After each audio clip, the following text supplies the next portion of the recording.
Ok, eu sou o pastor Cleonaldo. Nós vamos estar trabalhando com o capítulo de Hebreus 4, do versículo 1 ao 16. Né? Então, esse texto ele vai estar falando sobre a questão que envolve a promessa. Né? Promessa, então, que apontava para o dia do repouso, o dia em que Deus entrou no repouso, e esse repouso então representando a pessoa de Jesus Cristo, na nossa compreensão, na compreensão cristã, não na compreensão rabínica, porque a compreensão rabínica ela vem com outra ideia, ela tem outra hermenêutica, ela tem outra compreensão, mas aqui na compreensão apostólica, são duas escolas, a escola rabínica e a escola apostólica, então nós seguimos a escola apostólica. Hebreus capítulo 4, versículo de 1 a 16, visto que nos foi deixada a promessa de entrarmos no descanso de Deus, que nenhum de vocês pensem que falhou. Então, havia a promessa de entrarmos no descanso de Deus. Então, ele coloca aqui, né, a promessa está relacionada ao repouso, à entrada no repouso, não ao selo que apontava para o repouso. Porque aqui ele vai apresentar exatamente o dia, que era o dia sabático, que era o dia sabático, que era o sábado, representava o selo da promessa, apontava para era o selo, aliás, o sábado era o selo da promessa, o sábado apontava para a promessa, mas o sábado não era propriamente a promessa era representada pelo templo, porque o templo representava o local de repouso, o local do santo, por isso que era 3 lugares, o pátio onde o povo ficava e o santo dos santos, e lá no pátio, mesmo no dia do sábado, mesmo quando o povo parava nesse dia, para ouvir o santo, para refletir sobre a importância de ouvir, de ouvir a promessa, de ouvir a palavra, a Torá, mas eles ficavam, mesmo assim, ficavam no lado de fora, ficavam no pátio, eles não entravam no santo. E quem entrava no santo era só os sacerdotes. E aí ele vai dizer, pois as boas novas foram pregadas também a nós. As boas novas aí está se referindo à promessa, certo? Exatamente a promessa de entrarmos no descanso de Deus, isso no Antigo Testamento, certo? Porque a promessa ela é algo que vai estar no Antigo Testamento. Na lei nós vamos ver a promessa, isso já desde Abraão. Mas no Novo Testamento nós temos o quê? A concretização da graça por meio de Cristo. No novo pacto, a promessa ela já é concretizada em Cristo. E aí as boas novas então seria exatamente a promessa de que no tempo da graça, no tempo de Cristo, então aqueles que obedecessem o Evangelho, então esses entrariam no descanso, e que o descanso sendo Cristo. Então, pois as boas novas foram pregadas também a nós, tanto quanto a eles. Quer dizer, então a eles também foi pregado as boas novas, mas só que lá era pregado as boas novas como promessa. No tempo que nós estamos da aliança em Cristo, as boas novas ela é pregada como a graça, quer dizer, como a promessa concretizada, não como a promessa que ainda havia de se concretizar, quer dizer, como a promessa em si já dá a ideia de algo que haveria de se concretizar ainda. Aí ele vai dizer, pois as boas novas foram pregadas também a nós, tanto quanto a eles, mas a mensagem que eles ouviram, de nada lhes valeu, pois não foi acompanhado de fé por aqueles que ouviram. Então, mesmo aqueles que tentavam praticar a lei, eles não depositaram a fé na promessa, mesmo aqueles. E aí muitos falharam exatamente porque estavam com o coração na tentativa de cumprir a lei, mas isso não era feito com a fé na promessa. Aí o versículo 3 diz, pois nós os que cremos é que entramos naquele descanso. Então nós entramos, nós que cremos na promessa, que cremos na Boas Novas, que cremos na palavra, que cremos em Cristo, nós entramos, nós já estamos dentro do descanso, conforme Deus disse. E aí diz, assim jurei na minha ira, jamais entrarão no meu descanso, embora as suas obras estivessem concluídas desde a criação do mundo. E aí nós vamos ver que lá no tempo da lei, em que o sábado, ele apontava para a promessa, mesmo quando eles paravam no dia de sábado, eles iam para o templo, eles não entravam no santo, eles ficavam lá de fora. E ali eles tinham um dia, que era o dia que eles paravam para ouvir o santo, para ouvir exatamente a palavra, para ouvir a promessa. E eles ficavam lá de fora, mesmo no dia que era considerado o dia de descanso. Nesse dia eles paravam, mas eles ficavam no pátio, eles não entravam, porque a posição do povo não é a mesma posição dos sacerdotes. Os sacerdotes, sim, estavam dentro do descanso, estavam dentro do templo. Os sacerdotes, sim, estavam nos santos, e o povo estava lá de fora, exatamente no dia que apontava para o santo, que era exatamente o sábado, que era o selo da promessa. Então, sábado como selo da promessa. E aí vai dizer, assim jurei na minha ira, jamais entrarão no meu descanso. Então eles ficavam lá de fora, mesmo no dia de descanso, mas eles não entravam no repouso, eles estavam no lado de fora, no pátio, só o sacerdote. Embora as suas obras estivessem concluídas desde a criação do mundo, pois em certo dia ele falou sobre o sétimo dia, nestas palavras, no sétimo dia Deus repousou de todas as obras que realizaram. E aí nós vamos ver exatamente no versículo 5, quando vai dizer, e de novo, na passagem citada há pouco diz, jamais entrarão no meu descanso. Quer dizer, no sétimo dia, que ele vai colocar aqui no 4, pois em certo lugar ele falou sobre o sétimo dia. Então, ele fala do lugar que é o lugar de repouso, e ele fala do dia, que é o dia de repouso. E mesmo no dia de repouso, no tempo da lei, que o povo parava para repousar e para ouvir nesse dia, porque era o dia em que eles tinham que parar para ouvir, então, mesmo nesse dia, o povo, eles ficavam lá de fora, eles ficavam no pátio, eles não entravam nos santos, porque a posição do povo era uma posição inferior à posição dos sacerdotes. E aí, no sétimo dia, que aí a ideia é que nesse dia, no sétimo dia, Deus entra no repouso, Deus entrou no seu descanso, Deus entrou no local de repouso. Então, a gente precisa fazer a separação entre o dia que aponta para o repouso, para a promessa, e o próprio local, que era o local que representava o descanso, que então nós vemos no Antigo Testamento o templo como representando o local do repouso. E de novo na passagem citada há pouco diz, versículo 5, jamais entrarão no meu descanso, portanto, resta entrar alguns naquele descanso, e aí desse descanso ele está se referindo ao local, não o dia. Portanto, resta entrar alguns naquele descanso, quer dizer, aí referindo o local, quer dizer, no caso, o descanso representando na graça Cristo, quer dizer, no Antigo Testamento o templo em que os sacerdotes estavam. E aqueles aqui anteriormente, as boas novas foram pregadas, não entraram por causa da desobediência. Então eles não entraram, mesmo quando eles paravam no dia sabático, no dia que apontava para o descanso, eles não entraram no repouso, eles ficavam lá de fora. Por isso Deus estabelece outra vez um determinado dia chamado hoje, quer dizer, agora na graça Deus estabeleceu um outro dia, não é mais o dia sabático.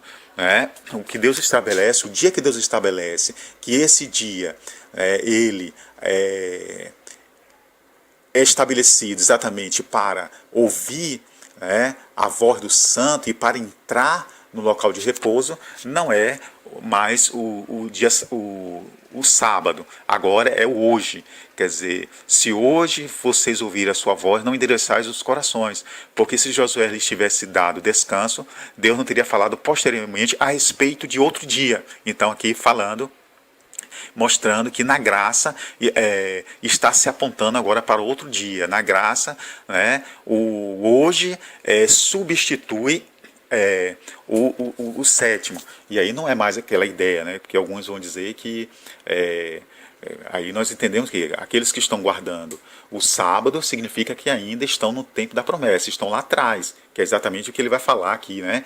Visto que nos foi deixada a promessa de entrar no descanso de Deus, que nenhum de vocês pense que falhou. Isso no versículo 1.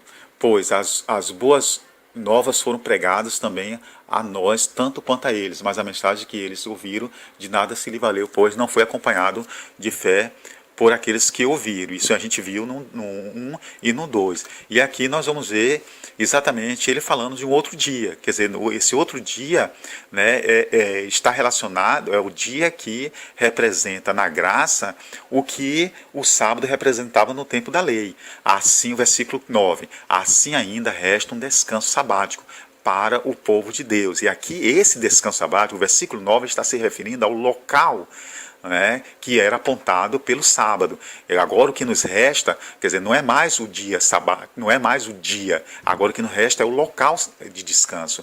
Não é mais o dia de descanso, o dia que apontava para a promessa, que era o descanso. Agora, né, o dia que apontava para o local de descanso, agora, na graça, esse dia é substituído pelo hoje. Né? E aí o versículo 9 vai dizer, assim ainda resta o descanso, quer dizer, agora o que nos resta é o local de repouso, que esse local é Cristo, agora é Cristo, né? Cristo é local de repouso, e o dia, e o outro dia que representa, que agora substitui o dia sabático, é o hoje. Quer dizer, todos os dias agora são santos. E todos os dias nós temos que parar para ouvir a voz do santo, porque agora todos os dias nós estamos dentro do santo, não é mais como no Antigo Testamento. Por quê? Porque na graça nós exercemos o lugar dos sacerdotes, não exercemos o lugar do povo no tempo da lei. Né? Nós então exercemos o lugar dos sacerdotes, e para os sacerdotes todos os dias era o dia santo, porque eles estavam dentro do santo, eles moravam no santo. Né? E aí o 11, né, o versículo 11 vai dizer, portanto esforcemos-nos por entrar nesse descanso, por entrar no lugar, não no dia. Agora está se referindo no lugar. E esse esforço, ele precisa ser todos os dias, para que ninguém venha cair segundo aquele exemplo de desobediência. E aí ele está falando exatamente porque nós estamos no tempo da chamada, porque o Espírito Santo está chamando as pessoas para entrar nesse descanso, está chamando as pessoas. Né? Então aqueles que entram no dia do descanso, eles vivem agora o hoje. E aí todos os dias para ele é santo, porque todos os dias ele vai estar dentro dos santos. Né? E aí o versículo 2 vai dizer, pois a palavra de Deus é viva e eficaz, é mais afiada que qualquer espada de 2 gumes. Ela penetra até o ponto de dividir a alma e espírito, juntas e medulas, e julga os pensamentos e as intenções do coração. Nada em toda a criação está oculta aos olhos de Deus. Tudo está descoberto e exposto diante dos olhos daquele a quem havemos de prestar contas. Portanto, visto que temos um grande sumo sacerdote que adentrou os céus, e aí o 14 vai mostrando que agora nós temos Jesus. Jesus como sendo o tipo do templo, né, o templo como sendo a tipo de Cristo, né, representando Cristo, mas lembrando que aquilo que já foi dito, né, ou aquilo que precisa ser dito, e mostrado que no período da lei o templo era o local ideal. Né, na graça o templo é o local real. Então esse local ele é algo presente, certo? Porque no tempo da lei havia uma promessa, na graça essa promessa ela está concretizada. Então na graça o que nos resta agora não é mais o dia, o que nos resta é o local, né? O local de repouso, certo? Então mostrando aí que na graça o dia para se parar, exatamente para se refletir, né, na importância de que se entre. Então, para aqueles que ainda não fizeram um compromisso, não entraram no local de repouso, não entraram em Cristo, então, todos os dias, ele precisa entender que são os dias que Deus está chamando. Não agora, como no Antigo Testamento, na lei, que era um dia que Deus chamava o povo para parar, e nesse dia eles iriam fazer a reflexão sobre a importância do entrar no lugar de repouso. Então agora o que nos resta é o local de repouso, e o dia, agora falando de outro dia, como nós vimos lá, o dia é hoje. Hoje agora é o dia que substitui o dia sabático. E Jesus é o sumo sacerdote, além de representar o templo, o local onde nós estamos dentro, ele representa também o sumo sacerdote, né, que adentrou os céus, Jesus, Filho de Deus. Apeguemos-nos com toda a firmeza à fé que professemos, pois não temos um sumo sacerdote que não possa compadecer-se das nossas fraquezas, mas sim alguém que, como nós, passou por todo tipo de tentação, porém sem pecado. Assim aproximemos-nos do trono da graça com toda a confiança. Então agora, no tempo da graça, nós nos aproximamos do trono, nós temos acesso ao Santo dos Santos, né? Então nós estamos dentro do Santo, e dentro do Santo, somente aqueles que estavam dentro do Santo tinham acesso ao Santo dos Santos. E na graça, nós estamos na posição exatamente dos sacerdotes do Antigo Testamento, não do povo que precisava de um dia fazer aquela contagem, uma vez que o sábado representava o descanso mais provisoriamente, e o templo, né, representando exatamente o repouso, o descanso, o local de repouso, não provisoriamente, mas permanentemente. E por isso então que os sacerdotes eles estavam lá dentro permanentemente. Assim aproxima-nos do trono da graça com toda a confiança, a fim de receber misericórdia e encontrarmos graça que nos ajuda no momento da necessidade. Então, a gente... Bom, e aqui, em Mateus, né, nós podemos ver Mateus 12, de 1 a 8, dizendo: naquela ocasião, Jesus passou pelas lavouras do cereal no sábado, e seus discípulos estavam com fome, e começaram a colher espiga para comê-las. Os fariseus, vendo aquilo, lhe disseram: olha, os teus discípulos estão fazendo o que não é permitido no sábado. E ele respondeu: vocês não leram o que fez Davi quando ele e seus companheiros estavam com fome? Ele entrou na casa de Deus e, junto com seus companheiros, comeu os pães da presença, o que não lhes era permitido fazer, mas apenas aos sacerdotes. E aí, no 5 e o 8, ele vai dizer: ou vocês não leram na lei que no sábado os sacerdotes no templo profanam, e em outra expressão, violam esse dia, violam o dia do sábado, e contudo ficam sem culpa. Olha o que ele está dizendo aqui. Ele diz que Jesus está dizendo que no sábado os sacerdotes eles violavam, eles profanavam o sábado. Eles profanavam o dia e eles ficavam sem culpa. Né? Por quê? Porque eles estavam dentro do templo. Né? Porque no templo eles já estavam no santo. E no santo eles tinham a proteção do santo. Então, aí alguém diz: não, mas aqui Jesus, aqui no caso, eles estavam fazendo a obra de Deus.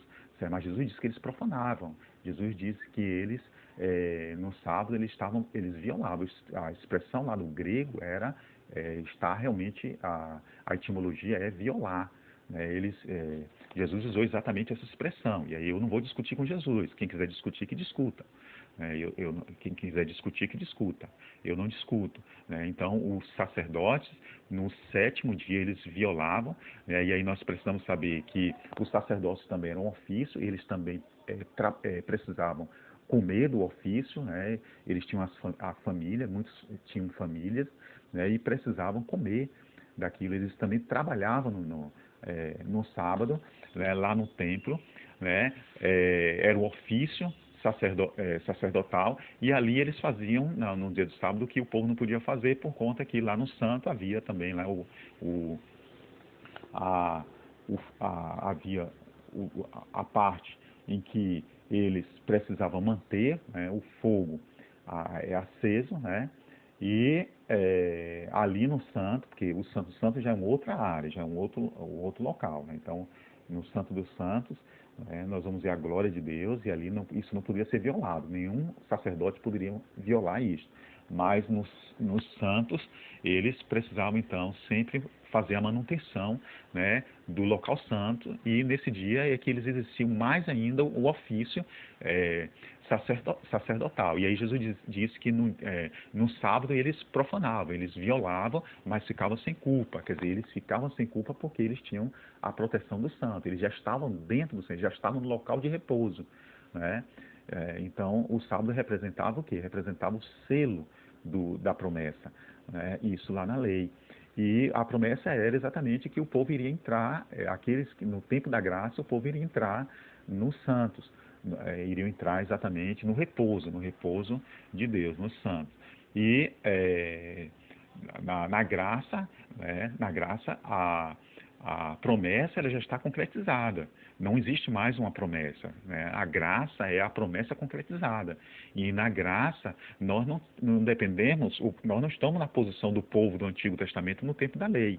Na graça, nós estamos exatamente na posição dos sacerdotes. Assim como Pedro vai exatamente colocar na sua carta, que nós somos o sacerdócio real, a nação santa, o povo adquirido, né?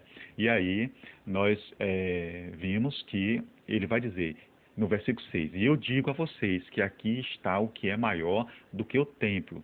Se vocês soubessem o que significa estas palavras, desejo misericórdia, não sacrifícios, não teriam condenado inocente. Aí Jesus diz que eles são inocentes, mesmo eles entrando lá na seara, né? Que o texto diz que eles entraram na seara e ali eles começaram a comer, né? Tirar lá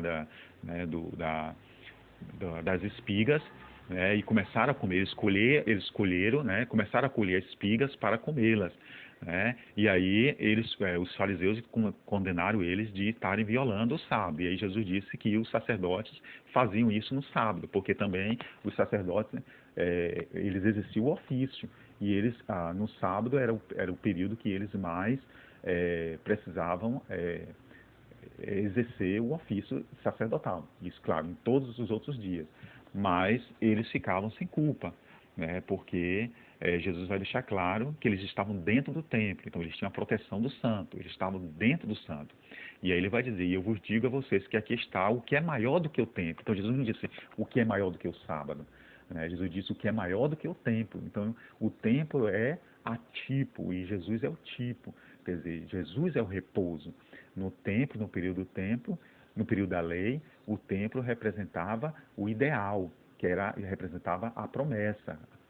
O templo representava a promessa. O sábado representava o selo que apontava para a promessa. Mas o templo representava a promessa. E no tempo da graça, a promessa ela está concretizada. Não esperamos uma promessa, ela está concretizada. E a promessa é Cristo. Por isso que nós vamos ver lá em Romanos, quando Paulo vai dizer que aqueles que estão dentro de Cristo, aqueles que estão em Cristo, nenhuma condenação há para aqueles que estão em Cristo. Romanos 8, versículo 1. Porque não está mais conforme a lei, agora não está conforme a carne, agora eles estão conforme o Espírito. E aí, no tempo da graça, nós sabemos que o Espírito é o selo da garantia de que estamos dentro do templo, de que, de fato, o Espírito nos colocou dentro de Cristo. E o Espírito Santo é esse selo, é essa garantia que nós temos. No tempo da lei, o que era a garantia era o sábado. O sábado era a garantia de que Deus iria cumprir uma promessa, porque o sábado apontava para a promessa. E então, o sábado era o selo de uma promessa. E aí, no tempo da graça, a promessa ela está concretizada, então não existe mais uma promessa. Então, o sábado cumpre o seu papel. E aí nós estamos dentro do templo, nós estamos dentro de Cristo, porque nós exercemos a posição do sacerdote, do sacerdócio. E aí, se vocês soubessem o que significa essas palavras, desejo misericórdia, isso aí já no 7, e não sacrifício, não teria condenado os inocentes, pois o Filho do Homem é Senhor do sábado. E aí nós vemos exatamente que o Filho do Homem é Senhor do sábado, porque o sábado era o sinal da promessa, a promessa já está concretizada em Cristo, porque Cristo veio para concretizar, quando ele diz está consumado, então ele concretiza a promessa, e aí uma vez que a promessa está concretizada, nós não precisamos mais de um selo, nós não precisamos mais nós não precisamos mais de um dia que aponte para a promessa, porque a promessa está concretizada, mas nós temos um outro dia que nós vimos lá, que é o hoje, quer dizer, todos os dias, quer dizer, nós não temos somente um dia para pararmos, para ouvirmos a voz do Santo. Agora, todos os dias nós precisamos parar para ouvirmos a voz dos santos, porque todos os dias agora, dentro do templo, todos os dias são santos, porque agora nós estamos dentro do santo. Nós estamos na posição dos sacerdotes e não na posição do povo no templo. Então, aqueles que ainda estão no dia, buscando um dia santo, o selo da promessa, então ainda não estão na graça. Né? Não estão na graça. Então, porque na graça nós estamos na posição de sacerdote, nós estamos dentro do templo. E Cristo é o repouso. Né? Cristo é o local de descanso. Ou nós queremos na graça, ou nós ainda estamos como aqueles que ficaram para trás, como os textos estão dizendo, ainda ficamos lá para trás, ainda naquela tentativa e buscando um descanso provisório, quando nós temos em Cristo um descanso permanente. Que Deus abençoe a todos.